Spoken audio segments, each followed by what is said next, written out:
Hello friends, welcome to my channel. कैसे हैं आप सब? आई होप आप सब स्वस्थ और मस्त होंगे और अपनी पढ़ाई अच्छी तरीके से कर रहे होंगे।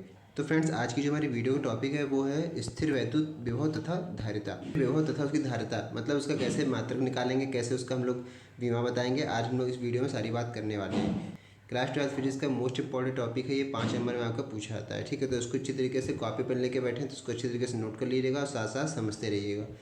हम लोग बात कर रहे हैं स्थिर विद्युत विभव। तो स्थिर विद्युत विभव क्या होता है? सबसे पहले तो आपको उसकी डिफिनेशन लिखनी है। अगर पूछी आ रही है आपसे तो लिखेंगे आप, एकांक धनावेश को अनंत से विद्युत क्षेत्र के किसी बिंदु तक लाने में जितना कार्य करना पड़ता है उसे उस बिंदु का वैद्युत विभव कहते हैं। इसे हम लोग वी से प्रदर्शित करते हैं, यानी वी से डिनोट किया जाता है। ठीक है, कहने का मतलब डिफिनेशन कह रही है, एकांक धनावेश, किसी एक धनावेश को हम लोग अनंत से ला रहे हैं, किसी इनफाइनाइट प्लेस से उठाकर ला रहे हैं विद्युत क्षेत्र के किसी बिंदु तक, कोई भी बिंदु तक हम ला रहे हैं विद्युत क्षेत्र के। ठीक है, तो उसमें जितना भी वर्क करना पड़ रहा है, जितना कार्य करना पड़ रहा है, उसे ही हम लोग उस बिंदु का वैद्युत विभव कहते हैं। ठीक है, स्थिर वैद्युत विभव यही होता है और इसे हम लोग वी से प्रदर्शित करते हैं।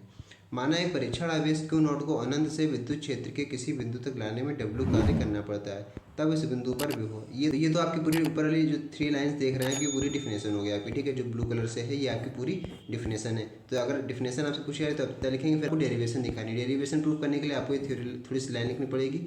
ठीक है, कि डब्ल्यू कार्य करना पड़ता है तब इस बिंदु पर विभव। तो जो विभव होगा वो वी, आप यहाँ लिखेंगे वी यानी कि जैसे कि आप डिनोट करते हैं। ठीक है, वैद्युत विभव को, तो V is equal to W upon Q not.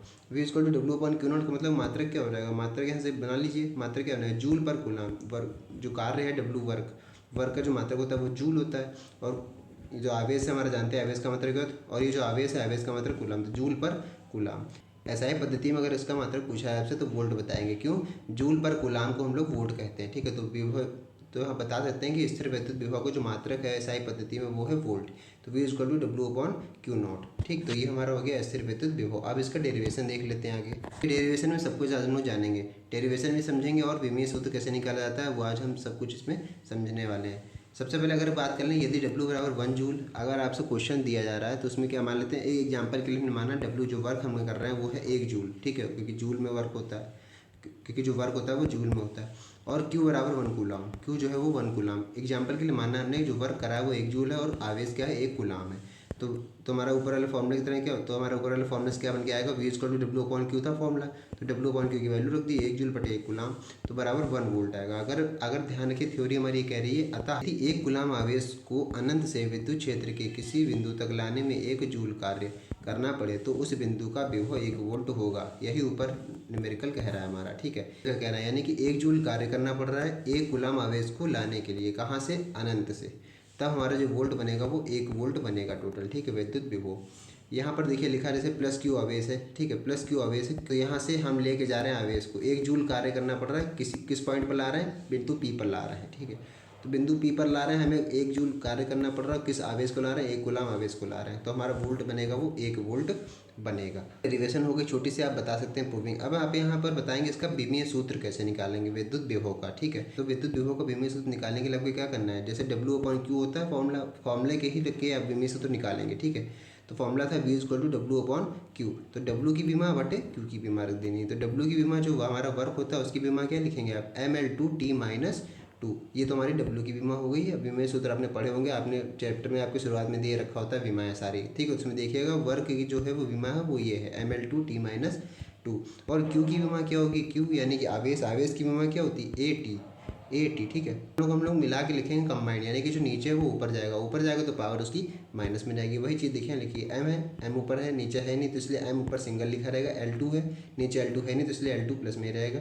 T-3 यहाँ कैसे आएगा, देखिए यहाँ T-2 है और नीचे T है और ये T की पावर 1 मान सकते हैं, और ये 1 ऊपर जब जाएगा तो क्या हो जाएगा, T की पावर -1, और ये -1 और -2 कितना हो जाएगा, -3, तो हो गया T की पावर -3।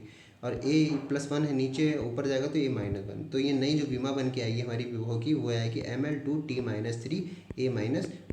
ठीक है, आई होप आपको अच्छी तरीके से समझ में आ रहा होगा। आगे देख लें, अगर लिखा है कार्य बराबर बल गुणे विस्थापन, वो अलग अलग सबकी विमा निकाल के दिखा रहे हैं। ठीक है, कार्य के क्या, जैसे वर्क की क्या विमा कैसे निकलेगी, बल गुणे विस्थापन होता है। ठीक है, ये जो लिखा था डब्ल्यू की विमा उसकी कैसे आएगी, देखिए बल गुणे विस्थापन, फोर्स गुणे विस्थापन जो डिस्प्लेसमेंट, तो उसके बाद बल को क्या लिखेंगे, द्रव्यमान गुणे त्वरण गुणे दूरी। बल गुणे विस्थापन या फिर लिखेंगे द्रव्यमान, एफ का क्या होता है, F = ma यानी द्रव्यमान गुणे त्वरण, m और a यानी द्रव्यमान गुणे त्वरण हो गया। गुणे विस्थापन को लिखेंगे हम लोग दूरी। ठीक है, अच्छी तरीके से स्टेप बाय स्टेप सब कुछ समझिएगा।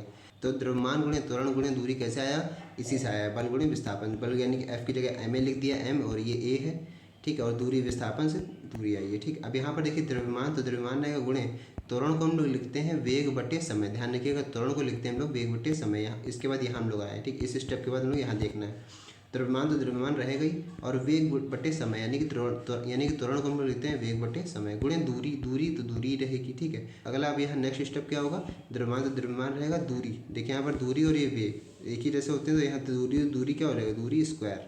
तो नई विमा बनेगी वो यहाँ क्या बनेगी, ml2t-2, m यानी द्रव्यमान, L2 यानी दूरी, ठीक है, लेंथ, और ये t यानी टाइम। t की पावर 2 थी, ऊपर जाएगा तो t की पावर -2।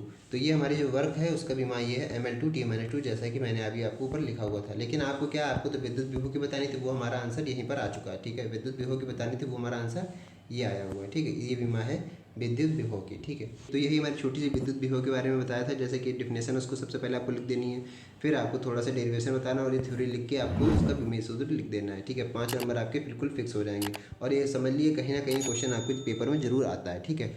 तो आई होप आपको अच्छी तरीके से समझ में आ गया होगा। आज की इस वीडियो में इतना ही, मिलते हैं नेक्स्ट वीडियो में, तब तक के लिए जय हिंद।